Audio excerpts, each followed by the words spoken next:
გამარჯობა ტელეკომპანია გურჯაანის სტუდიიდან ახალ ამბებს თამარ გორხელაშვილი გაგაცნობთ.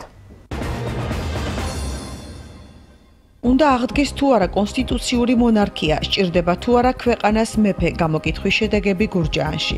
თუ ერეკლესნაირი მეფე გვეყოლება, შეამოვნებით. კარგია, მაგრამ სადვეძებოთ ეს მეფე. იმ მეფე შენახوار უნდა, იმის ოჯახი შენახوار უნდა. უვიზო მიმოსვლის ამოქმედების შემდეგ ევროკავშირის საზღვარი საქართველოს 20,000-მდე მოქალაქემ გადალახა, 70-ზე მეტი კი უკან დააბრუნეს. რა ხდება უარის თქმის საფუძველი და რას აკეთებს სახელმწიფო ეგრეთ წოდებული შეჩერების მექანიზმის პრევენციისთვის. უცნობი ძეგლი მელაანში, რომელიც მინდანის სახელობისაა და რომელ საუკუნეებს მიეკუთვნება, ლაკბეს ხეობაში აღმოჩენილი ეკლესიის ნანგრევები. ამობენ ჩვენი უხუცესები, ეს რამდენიმე ადამიანია, რომ ეს პეტრე პავლეს სახელობისა იყო.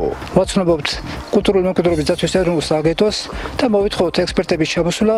უმუშევრობა, სოციალური პრობლემები და მოუწესრიგებელი ინფრასტრუქტურა. რა მოგვარდა და რა პრობლემებია ჩალაუბანში? აი ასფალტი ხედავთ რომ გაკეთდა ამ წელიწადში, მაგრამ როგორი გაჭირვებაც იყო, იმაზე უარესი გაჭირვება. არაფერი გლეხი კაცის არაფერი არ არსებობს.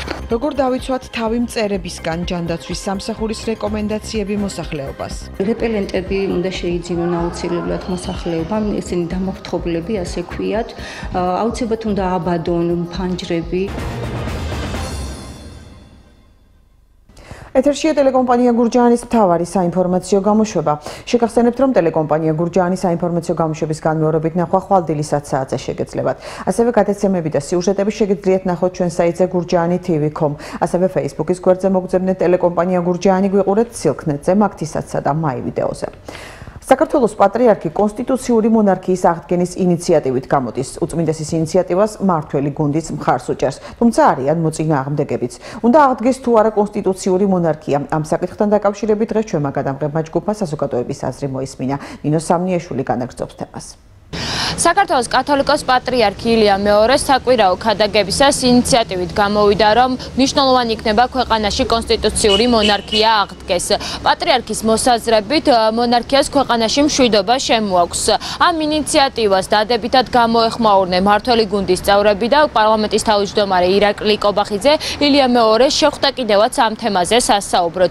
ჩვენ დავინტერესდით თუ როგორია საზოგადოების განწყობა და გურჯაანში მარტივი შემთხვევითი შერჩევის პრინციპით გამოკითხვა ჩავატარეთ, უნდა აღდგეს თუ არა ქვეყანაში კონსტიტუციური მონარქია. თუ ერეკლესნაირი მეფე გვეყოლება, შეამოვნებით. ისეთი თავგანწირული ერისთვის და ქვეყნისთვის თავდადებული კაცი იყო. ესენი ვინ არიან, კაცო? რა თქვია, შვილო მეფე, ის ვინც არას გვიკეთება. კარგია, მაგრამ სადვეძებოთ ეს მეფე. კახეთის მეფე გვინა, იმერეთის მეფე გვინა, მეფეები ხო იყვნენ. იყვნენ და იყო კახეთი ცალკე იყო, იმერეთი ცალკე იყო, აფხაზეთი ცალკე იყო. ესე დავყოთ. რა მნიშვნელობა აქვს მეფე გვეყოლება თუ პრეზიდენტი? თუ არაფერს არ გააკეთებს, არც ერთი არ გვინაშო. რა უნდა გააკეთოს? ჩვენი თაობა კიდე ისეთ პერიოდში გაიზარდა, როცა ყველა თანაბარი იყო და იყო მუშა, გლეხი და ინტელიგენტი და ეს მეფე რაღა დამატებაა, მე რა ვიცი, ვის საჭირდება მეფე, რაში მჭირდება, რა უნდა გააკეთოს იმან? იმ მეფე შენახوار უნდა, იმის ოჯახი შენახوار უნდა. იმის გარემოცვას შენახوار უნდა. მეფე ადრეც იყო, ადრეც ყავდა გონი მერცევიჩი კარგად და რავი, რატო არ უნდათ ვერ გამიგია. თქვენი სურვილი არის რომ მეფე ყავდა ეს ხალხს სასარგებლოდ მოუტანოს ყველაფერი შვილ და რატომაც არ ვიდა, რაც უფრო მეტად განვითარებით, უფრო კაი არ არის. რა თქმა უნდა, პრეზიდენტიც უნდა ყავდეს, მაგრამ მეფე არა. რატომ არ უნდა ყავდეს მეფე თუ შეგიძლიათ? რა ვიცი, ალბათ სიახლე იქნება, რაღაცა უნდა გარდაიქმნას ცხოვრება. რა ვიცი, ალბათ სხვანაირად წავა და როგორც მიჩვეულები ვართ. მე ჩემი აზრი არ არის საჭირო. იმიტომ რომ ის მუდმივად არჩევა, ის თავის დიქტატურად ჩამოაყალიბებს თავის იმას.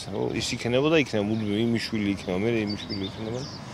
ხალხი რო ირჩევს, არა პრეზიდენტი იქნება, თუნდაც იქნება. ის არ იქნება, მე სხვა საირჩევს და რომელიც უკეთესი იქნება ის. რაც მთავარია, ბიუჯეტი არ უნდა იყოს ამ ღარიბ ქვეყანაზე ისე გათვლილი, რომ აი ძირში მაღლა იყოს ბევრი განაწილებული და დაბლა ძალიან ცოტა.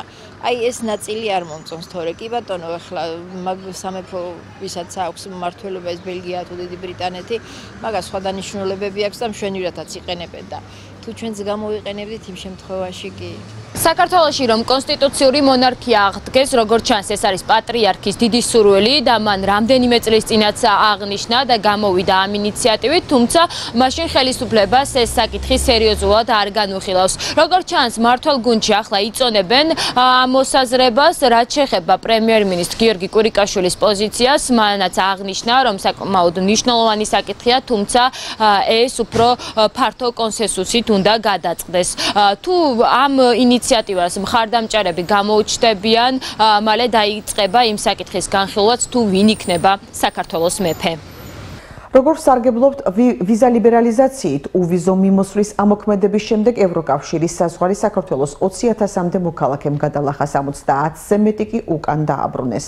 რა ხდება უარის თქმის საფუძველი და რას აკეთებს სახელმწიფო ეგრეთ წოდებული შეჩერების მექანიზმის პრევენციისთვის, დეტალები რეგიონულ მაუწყებელთა ასოციაციის ჟურნალისტების სიუჟეტში. ნუგზარი ბელგიიდან დაბრუნდა. უვიზო მიმოსვლის ამოქმედების შემდეგ ეს მისთვის პირველი გასვლა იყო. ამბობს, რომ მოგზაურობის დაგეგმა გამარტივდა და საზღვარზე მიღებულ საკუთარ შეხედულებას გვიზიარებს. რაც ამოქმედა ვიზის ლიბერალიზაციის საკითხი მომიწია გასვლა ევროკავშირის ქვეყანაში, შემიძლია ვთქვა ის, რომ გაცილებით გამარტივდა ეს პროცედურა, იმით რომ აღარ არის საჭირო საელჩოებში და ასე შემდეგ ამ ვიზაზე გარკვეული ბარიერები მოიხსნა ამ მხრივ. ორ თვეზე მეტია საქართველოსთვის ევროკავშირთან სავიზო მიმოსვლა გამარტივდა. გადაწყვეტილება, რომელიც 28 მარტს შევიდა ძალაში, ერთხმად შეფასდა როგორც ევროინტეგრაციის გზაზე გადადგმული ისტორიული ნაბიჯი. სავიზო მიმოსვლის გამარტივებასთან ერთად ამოქმედა ეგრეთ წოდებული შეჩერების მექანიზმი. იმ შემთხვევაში, თუ კი საქართველოს მოქალაქეები სავიზო რეჟიმის პირობებში დადგენილ წესებს დაარღვევენ. ეს არის უფრო მარტივი და სწრაფი რეგულაცია, თუ როგორ უნდა დაუწესდეს ამა თუ იმ ქვეყანას შეზღუდვა. შეჩერების მექანიზმი ამოქმედდება ქვეყნისთვის იმ შემთხვევაში, თუ მოქალაქეების საზღვრიდან უკან გამობრუნების რიცხვი იქნება ძალიან დიდი, მოიმატებს. თუ მათ მიერ კრიმინალური დანაშაული უფრო გაიზრდება. რას აკეთებს სახელმწიფო ეგრეთ წოდებული შეჩერების მექანიზმის თავიდან ასაცილებლად? შინაგან საქმეთა სამინისტროში განმარტავენ, რომ ხარვეზის დაფიქსირების შემთხვევაში მათ არ აქვთ უფლება მოქალაქეს საზღვრის გადაკვეთა აუგრძალონ, თუმცა აფრთხილებენ, რომ შესაძლოა მათი უკან გამობრუნება მოხდეს. უვიზოდ მგზავრობისთვის საქართველოს მოქალაქეს უნდა გააჩნდეს შემდეგი სახის დოკუმენტაცია. პირველი ეს არის ბიომეტრიული პასპორტი, მეორე უკან დასაბრუნებელი ბილეთი, მესამე სამოგზაურო დაზღვევა, მეოთხე სასტუმროს მოქმედი ჯავშანი, ან შეიძლება იყოს ევროკავშირის ან შენგენის ქვეყანაში მცხოვრები ლეგალური პირის მოწვევა. და მეხუთე ფინანსური უზრუნველყოფის დადასტურება. იმ შემთხვევაში, თუ საქართველოს მოქალაქეს სრულად არ ექნება ზემოთ ჩამოთვლილი დოკუმენტაცია, ჩვენ ვაფრთხილებთ და ვაძლევთ რეკომენდაციას, რომ იგი შეიძლება გამობრუნებული იყოს შენგენის ქვეყნიდან. რამდენად კეთილსინდისიერად ასრულებენ საქართველოს მოქალაქეები ევროკავშირთან უვიზო მიმოსვლით დადგენილ წესებს. ბოლო მონაცემებით ვიზა ლიბერალიზაციით საქართველოს 20,000-ზე მეტმა მოქალაქემ ისარგებლა. საინტერესოა საზღვრიდან უკან გამობრუნებულთა რაოდენობაც, რომელთა რიცხვი 70-ს არ აჭარბებს. ვიზაზები კი ძირითადად საჭირო დოკუმენტაციის არასრულფასოვნად წარმოდგენას უკავშირდება. ირინე ფროიძე ამბობს, რომ პირველი შეფასება შენგენის ზონაში ყოფნისთვის დადგენილი პერიოდის 3 თვის გასვლის შემდეგ გახდება ცნობილი. ვიცით, რომ წელიწადის განმავლობაში 180 დღე არის სულ უვიზო რეჟიმი, აქედან 90 დღე შეიძლება იმყოფებოდეს ჯამში მოქალაქე და ჯერ ეს ვადა არ არის გასული, ამიტომ ვერ შევაფასებთ, თქვათ არსებობს თუ არა დარღვევები და მე იმედი მაქვს, რომ არ იქნება მასიური ეს დარღვევები. საგარეო საქმეთა სამინისტროში კი ევროინტეგრაციის პროცესში უვიზო მიმოსვლის მნიშვნელობაზე საუბრობენ და მოქალაქეებს წესების დაცვისკენ კიდევ ერთხელ მოუწოდებენ. ქალაქის მიერ შესასრულებადია და მისი პასუხისმგებლობის საკითხია როგორც ქვეყნის წინაშე, ასევე სხვა მოქალაქეების წინაშე, რომლებსაც მათ გამოთ შეიძლება ამ უფლებით ვეღარ ისარგებლონ. საქართველომ ძალიან დიდი გზა გაიარა სახელმწიფომ, რათა ეს უფლება მიეღო თავისი მოქალაქეებისათვის. ჩატარდა უამრავი რეფორმა, განხორციელდა შეიცვალა ძალიან ბევრი საკანონმდებლო აქტი და ასე შემდეგ და ასე შემდეგ. ტურისტული ოჯახის წევრების, ახლობლების მონახულება, ბიზნეს შეხვედრები, მოკლევადიანი სასწავლო და გაცვლითი პროგრამები, კურნალობა. ეს ის მიზეზებია, რომელთა გამოც ევროკავშირის წევრი სახელმწიფოები 180 დღის განმავლობაში მაქსიმალური 90 დღის ვადით გიმასპინძლებენ. უვიზო მიმოსვლით სარგებლობა შეუძლია ბიომეტრიული პასპორტის მქონე საქართველოს ყველა მოქალაქეს, მათ შორის ოკუპირებულ ტერიტორიებზე ცხოვრებლებსაც. უვიზო რეჟიმი გულისხმობს თავისუფალ გადაადგილებას შენგენის ზონის ტერიტორიაზე, რომელიც ევროკავშირის 22 წევრ და 4 არაწევრ ქვეყანაში ადგენს, აგრეთვე შენგენის 4 კანდიდატ ქვეყანას. უვიზო რეჟიმის პირობების დარღვევის შემთხვევაში 3 თვის გასვლის შემდეგ საქართველოს მოქალაქის აღნიშნულ ტერიტორიაზე ყოფნა ავტომატურად ჩაითვლება არალეგალურად. შესაბამისად, ასეთი პირი დაექვემდებარება ქვეყნიდან გაძევებას. ამასთან მოქალაქეს შესაძლოა შეეზღუდოს შენგენის ტერიტორიაზე შესვლა 5 წლამდე პერიოდით. ალტერნატივის სახით შეიძლება გამოყენებული იქნას ადმინისტრაციული ჯარიმა 3000 ევრომდე ოდენობით. უცნობი ძეგლი მელაანში, ლაკპეს ხეობაში აღმოჩენილი ეკლესიის ნანგრევები სავარაუდოდ შუა საუკუნეებს განეკუთვნება. სპეციალისტების განმარტებით დღემდე ძეგლი არც ერთ სამეცნიერო ლიტერატურაში მოხსენიებული არ არის. ისტორიკოს თამაზ მარკოზაშვილის ინფორმაციით, მისი არქეოლოგიური შესწავლა აუცილებელია, ძეგლის აღდგენის სურვილი აქვს სოფელსაც. ნახოთ ეთერ-თეთრაძის სიუჟეტი. კედლების წყობა, რომელიც არის ნახევარწრიული ფორმის. რაც იმას მენიშნებს, რომ აღმოჩენილი ნაგებობა ნამდვილად წარმოადგენს ეკლესიას. ქვების ასეთი წყობა ძეგლთა დაცვის სპეციალისტს აფიქრებინებს, რომ საუკუნეების წინ ამ ნანგრევების ადგილას მართლმადიდებლური ეკლესია იდგა, რაც არის სავარაუდოდ დარბაზული ტიპის იყო. ნაშენია რიყის ქვითა და კირის დუღაბით. წინასწარი ინფორმაციით ძეგლი შესაძლოა შუა საუკუნეებს განეკუთვნება. თამაზ მარკოზაშვილის თქმით, აქამდე ეს ეკლესია ისტორიულ წყაროებშიც კი არ არის მოხსენიებული. ამიტომ მისი არქეოლოგიური შესწავლა უნდა მოხდეს და ძეგლის სტატუსი მიენიჭოს. აღმოჩენილი ეკლესია მიეკუთვნება უცნობ ეკლესიათა რიცხვს, ვინაიდან ისტორიულ წყაროებში, სამეცნიერო ლიტერატურაში ეს ეკლესია არსად არ არის დღემდე მოხსენიებული.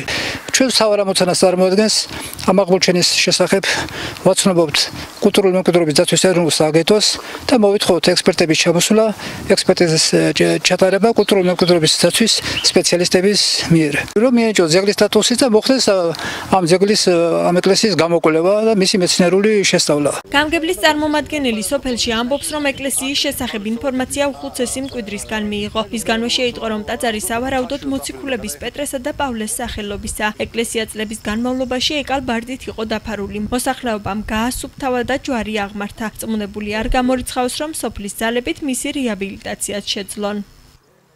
ამობენ ჩვენი უხუცესები, ერთი რამდენიმე ადამიანია, რომ ეს პეტრე პავლეს სახელობისა იყო და იმას საუბერო, რომ თავიანთ ბავშვობაში თურმე ხალხი მოდიოდა აქ სამსებს ანთებდა. და ჩვენ დიდი მონდომებაა ესეთი ახალგაზრდობისა სოფლისა, რომ ისევ ეკლესიის სახე მიეცეს. მელაანი ისტორიული სოფელია. აქ გასულ საუკუნეში არქეოლოგიური გათხრების შედეგად აღმოჩენილია ბრინჯაოს ხანის სამარხები, მელაანის ღვთაებები და სხვა მნიშვნელოვანი არტეფაქტები. ათასობით ნივთი იქნა ნაპოვი, მათ შორის ბრინჯაოს מחვილები, სატევრები, სხვადასხვა ბრინჯაოს ფიგურები, რომელიც ინახება საქართველოს ეროვნულ მუზეუმში, ხოლო ნაწილი გურჯაანის ისტორიულ-ეთნოგრაფიულ საცავში.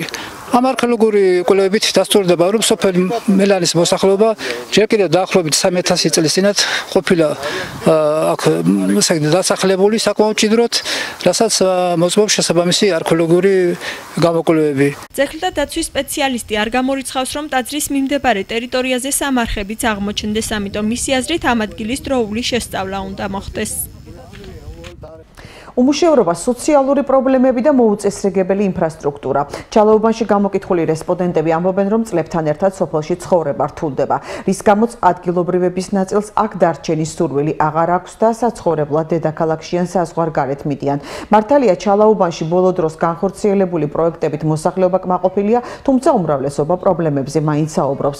გამოკითხულთა თქმით, სოფელი რომ გაძლიერდეს, ჯერ მოქმედმა, შემდეგ კი თვითმმართველობის არჩევნებში გამარჯვებულმა ადგილობრივმა ხელისუფლებამ ქმედითი ნაბიჯები უნდა გადადგას. რესპონდენტების პრეტენზიებთან დაკავშირებით დღეს გურჯაანის გამგეობაში კომენტარი არ გააკეთეს.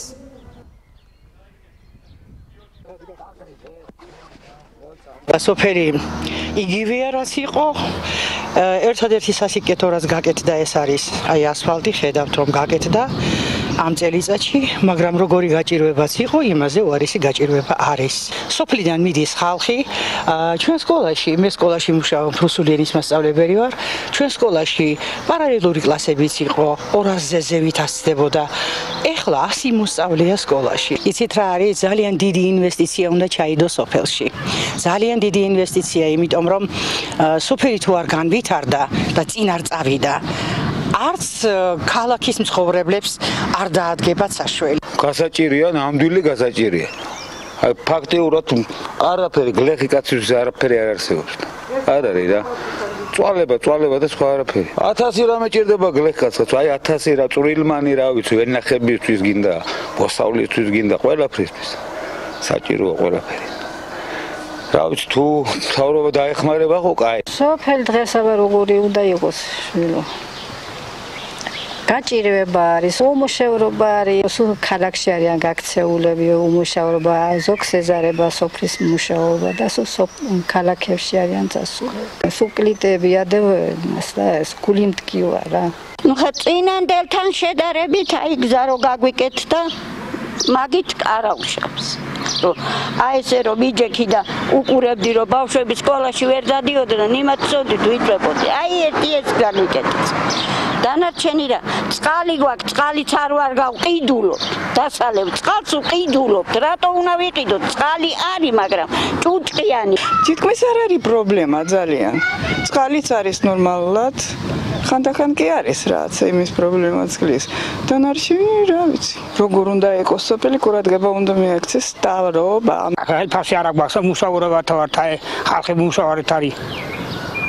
როგორი უნდა იყოს სოფელი? უნდა დასაქმებული უნდა იყოს. აი კანაოს მიხედეთ. ეხლა იქ რო დავსხდებით, აი რო დაცხება. რა მოუვა იქა? ხო ვერ დავსხდებით, იქ იქნება სუნ და უბედურება, ხო? აი არ არის ისეთი ისა, რომ აი უნდა მიხედონ. თავრობამ უნდა მიხედონ და მოგხედონ. ზეგანსა და ახაშენში შესასვლელი გზის რეაბილიტაცია დასრულდა. პროექტის ფარგლებში ასფალტის ახალი საფარი დაიგო. სამუშაოებზე 100,000 ლარამდე დაიხარჯა. დაახლოებით 2 კვირაში კი სოფელ მუკუზანში სასაფლაომდე მიწასვლელი გზის რეაბილიტაცია დაიწყება. მოასფალტდება გზის 1 კილომეტრიანი მონაკვეთი. კვანძი გაკეთდა, აქ არასოდეს არ ყოფილა აქ ასფალტის ფენა. ფაქტიურად ბევრ ადგილებზე დამაკავშირებელი გზაა. კვანძია რა, თუ შეიძლება ესე ითქვას, ტრასე და შესასვლელი სოფლებში. 99,000 ლარიანი პროექტი იყო და საკმაოდ ხარისხიანად და საკმაოდ კარგად შეასრულეს სამუშაოები. მუკუზანში კეთდება 1 კილომეტრიანი სასაფლაოსკენ მიმავალი გზის მთლიანად ასფალტის გადაგება, ასფალტის საფრით დამუშავება და პლუს 1 კილომეტრი იდება ანალოგიურ გზაზე ღვარსადენები. რაც შეეხება ზეგანს, ანალოგიურად ცენტრალურ გზაზე გაკეთდება, ჩაეწყობა ღვარსადენები, რომელიც საშუალებას მოგცევს, რომ ესეთი სტიქიური ამინდების დროს თვითონ ცენტრალური გზა არ დაზიანდეს. ეხლა ხან გაკეთდა 100,000-იანი პროექტი იყო ზეგნის შესასვლელის გზების რეაბილიტაცია. გურჯაანის საზოგადოებრივი ჯანდაცვის სამსახური ზაფხულის დადგომასთან დაკავშირებით მოსახლეობას რეკომენდაციებით მიმართავს.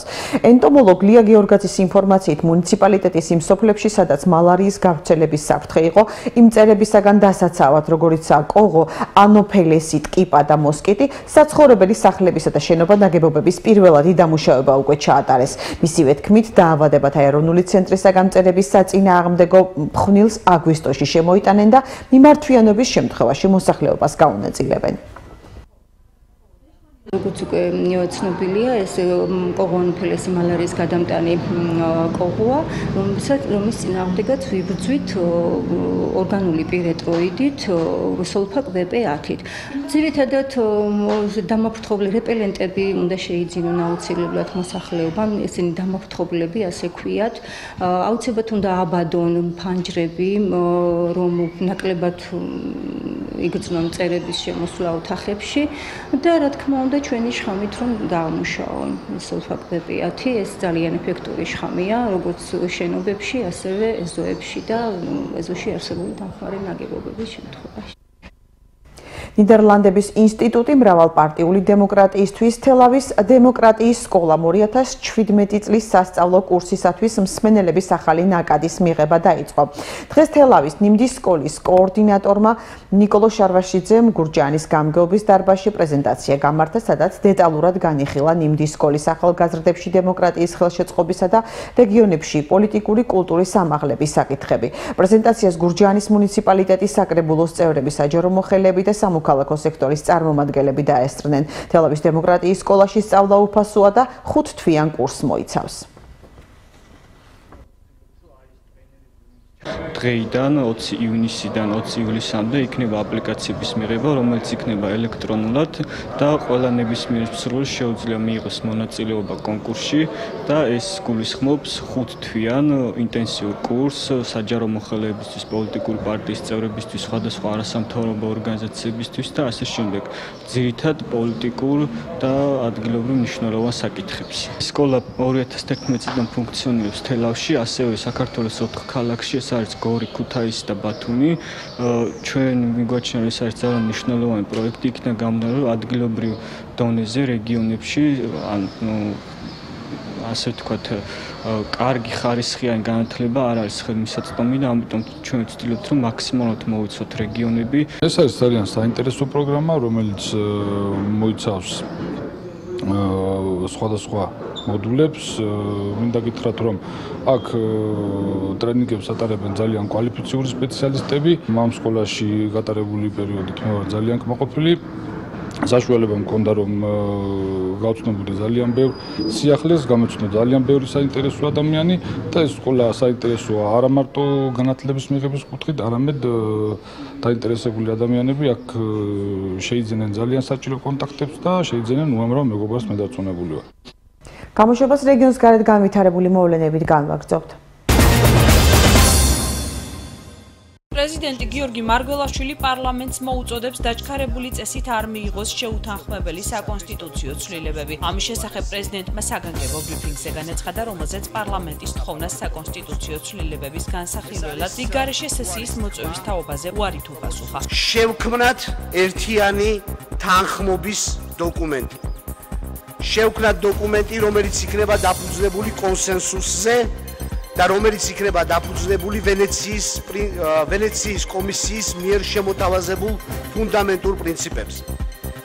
ნუ შევუქმნით პრობლემას ქართული დემოკრატიის განვითარებას. მე იმედი მაქვს, რომ ამ რთულ ვითარებაში პატივცემული დეპუტატები, საპარლამენტო უმრავლესობა არ იქნება ჩართული რაღაც უაღრესად დასწრაფებულ რეჟიმში და არ მიიღებს გააგრძელებს კონსტიტუციის განხილვას სწორედ ჩემს მიერ შემოთავაზებული პრინციპების ირგვლივ. სახელმწიფო უსაფრთხოების სამსახურის ანტიკორუფციული სააგენტოს თანამშრომლებმა ჩატარებული ოპერატიულ სამძებრო და საგამოძიებო ღონისძიების შედეგად სამსახურებრივი უფლებამოსილების ბოროტად გამოყენების, სამსახურებრივი მდგომარეობის გამოყენებით თაღლითობაში დახმარების და წინასწარი შეთანხმებით ჯგუფის მიერ დიდი ოდენობით თაღლითობის ფაქტზე 4 საჯარო მოხელე და კერძო კომპანიების ხელმძღვანელები დააკავეს. გამოძიებამ დაადგინა, რომ აღნიშნულმა საჯარო მოხელეებმა ბოროტად გამოიყენეს სამსახურებრივი უფლებამოსილება და მიუხედავად იმისა, რომ შეზღუდული პასუხისმგებლობის საზოგადოებამ ნიკარემსტროის ფილიალი საქართველოში და შეზღუდული პასუხისმგებლობის საზოგადოებამ რაზა სრულად არ შეასრულეს თიანეთის მუნიციპალიტეტის გამგეობასთან დადებული ხელშეკრულების გათვალისწინებული საბავშვო ბაღების სარეაბილიტაციო სარემონტო სამუშაოები ხელი მოაწერეს საბოლოო შესრულებული სამუშაოების აქტებს, რითაც დაადასტურეს თითქოს და ხსენებული სამუშაოების უყოფილად იყო შესრულებული. ამასთან თიანეთის მუნიციპალიტეტის გამგებლის პირველ მოადგილედ მუშაობის პერიოდში მამული მამულაშვილმა ხელი მოაწერა საბავშვო ბაღების სარეაბილიტაციო სამუშაოების საბოლოო მიღება-ჩაბარების აქტს, რის საფუძველზეც მოხდა კონტრაქტორი კომპანიებისათვის ხელშეკრულებით გათვალისწინებული თანხების სრულად ჩარიცხვა. ფაქტობრივად შესრულებულ სამუშაოებსა და თიანეთის მუნიციპალიტეტის გამგეობის მიერ გადარიცხულ თანხებს შორის სხვაობამ ლევან სამხარაულის სახელობის სასამართლო ექსპერტიზის ეროვნული ბიუროს მიერ გაცემული დასკვნის თანახმად 123,240 ლარი შეადგინა. თბილისში ცენტრალური აზიის რეგიონული ეკონომიკური თანამშრომლობის პროგრამის ფარგლებში შეხვედრა გაიმართა, რომელსაც ორგანიზაციის წევრი ქვეყნების 90-ზე მეტი დელეგატი და საქართველოს სამთავრობო უწყებების წარმომადგენლები ეწრებოდნენ. შეხვედრის მიზანი ახალი გრძელვადიანი სტრატეგიის მოსამზადებელი პროცედურების განხილვა იყო. მთავრობის წარმომადგენლებმა სტრატეგიის ფარგლებში თავიანთი სფეროების შესაბამისად მოსაზრებები გამოთქვეს და სამომავლო აქტივობები დასახეს.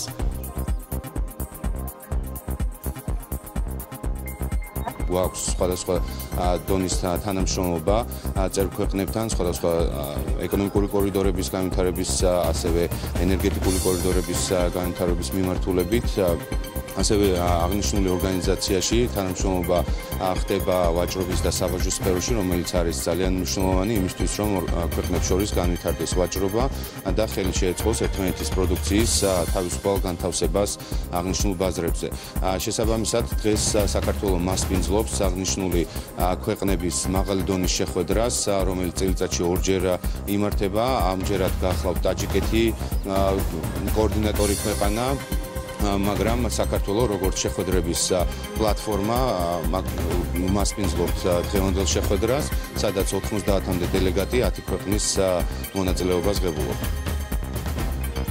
შინაგან საქმეთა მინისტრი გიორგი მღებრიშვილი საქართველოში ამერიკის შეერთებული შტატების ელჩის მოადგილეს ნიკოლას ბერლინერს შეხვდა. შეხვედრაზე მხარეებმა პოზიტიურად შეაფასეს საქართველოს შინაგან საქმეთა სამინისტროსა და ამერიკის ნარკოტიკების წინააღმდეგ ბრძოლის ადმინისტრაციას შორის არსებულ მჭიდრო და ნაყოფიერი თანამშრომლობა და ურთიერთობების კიდევ უფრო გაღრმავების პერსპექტივაზე იმსჯელეს. გამოშვებაშია საერთაშორისო ამბები.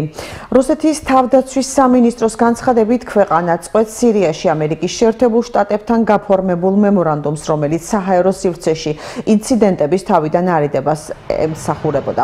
BBC-ს ინფორმაციით ეს გადაწყვეტილება რუსეთმა მას შემდეგ მიიღო, რაც ამერიკულმა საჰაერო ძალებმა სირიის სამთავრობო გამანადგურებელი ჩამოაგდეს. ასევე თავდაცვის სამინისტროში აცხადებენ, რომ ახლა კოალიციის ნებისმიერ საჰაერო ობიექტს განიხილავენ როგორც პოტენციურ სამიზნეს. სირიული გამანადგურებლის ჩამოგდებას რუსეთში სამხედრო აგრესია დაფასებენ. ჩრდილოეთ კორეის მიერ დაპატიმრებული ამერიკელი სტუდენტის ოტტო უორმბირის გარდაცვალების ფაქტს ამერიკის შეერთებული შტატების პრეზიდენტი გამოეხმაურა. დონალდ ტრამპმა გარდაცვლილის ოჯახს სამძიმარი გამოუცხადა და განაცხადა, რომ მის სიკვდილზე პასუხისმგებლობა ჩრდილოეთ კორეის მთავრობას ეკისრება. 15 თვიანი პატიმრობის შემდეგ 13 იუნის ფხენიანმა უორმბირი გაათავისუფლა, ის სამშობლოში კომატოზურ მდგომარეობაში გადაიყვანეს.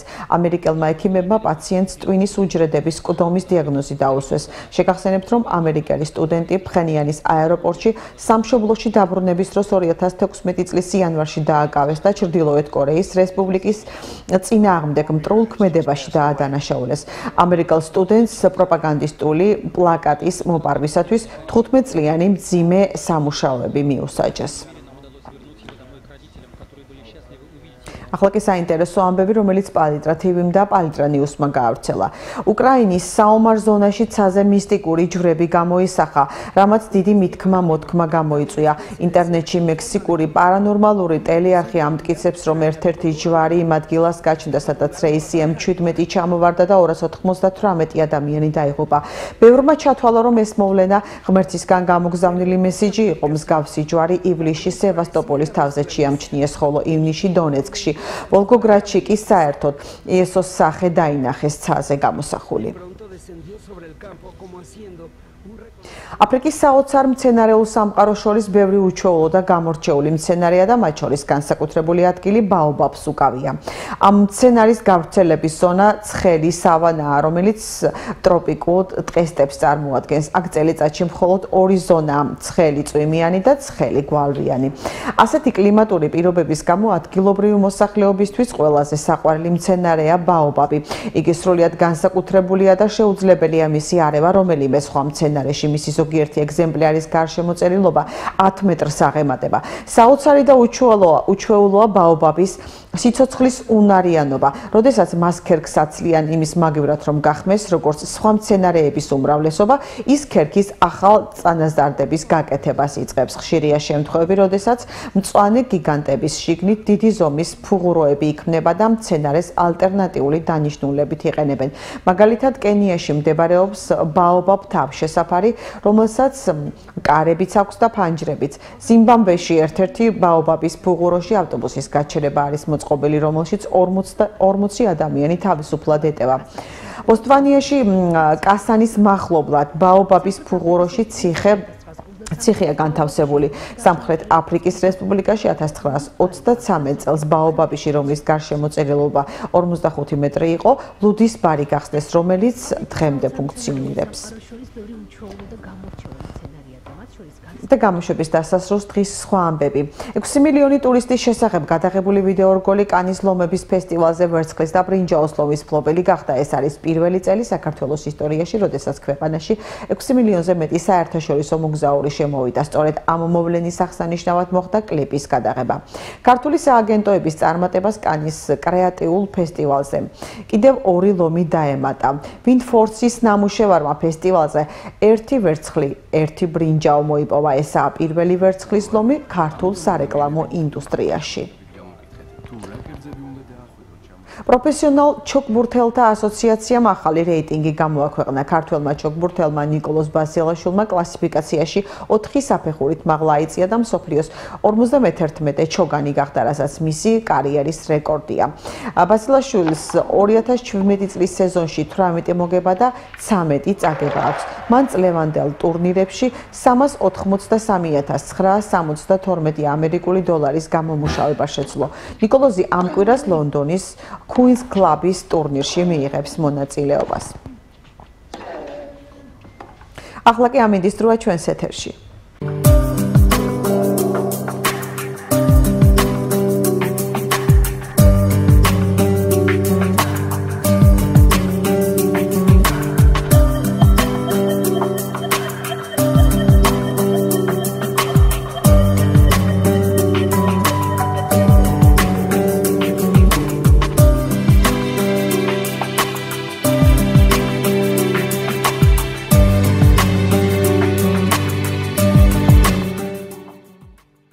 ტელეკომპანია გურჯაანის ახალი ამბების განმეორებით ნახვა ხვალდილისაც საათზე შეგეძლებათ. გარდა ამისა, ტელეკომპანია გურჯაანის გადაცემები და სიუჟეტები შეგეძლიათ ნახოთ ჩვენ საიტზე gurjani.tv.com.